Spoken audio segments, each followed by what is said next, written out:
Every day, millions of people use these smartphones for communicating,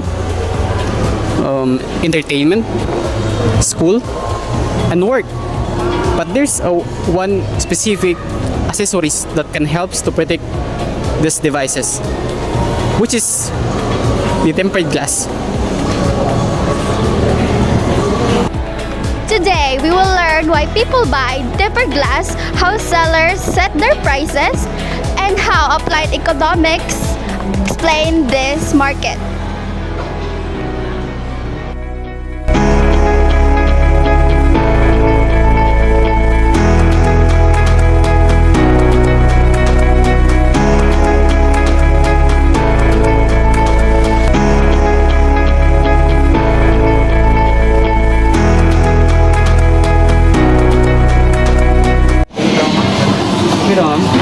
Okay. Akong first nga question ma'am is dagan ba siya mga brand ng mga tempered glass? Hindi ba? Dagan, depende sa cellphone or ano. Example, kani siya, Bigo man yung mga. Yeah. Mo ni siya sa Bigo, tapos kung sa Upo or kuan lahi ko diya. So naka-specific? Oo, depende ra sa kuan, forma sa cellphone or kuan, kuan klase nga brand. Then, sa price mo, yun siya pag-decide ang mga prices ano man every ng mga tempered glass na brand. Sa, depende sa kumpra.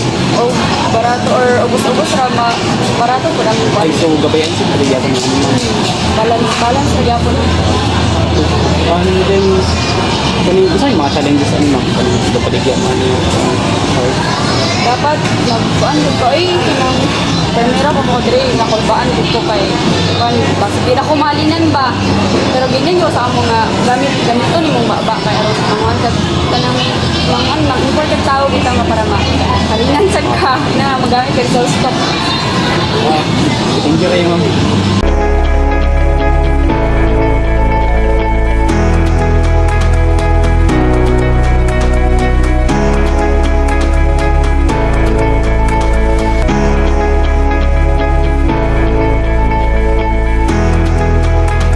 So I recently bought this tempered glass.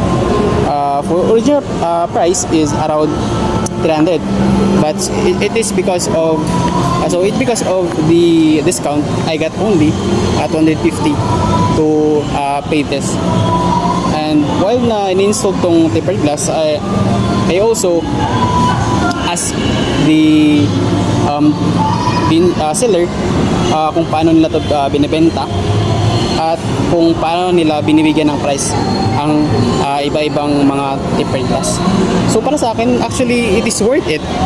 So for around 250 for the protection of your phone, I think. Sige, bilhin na kayo.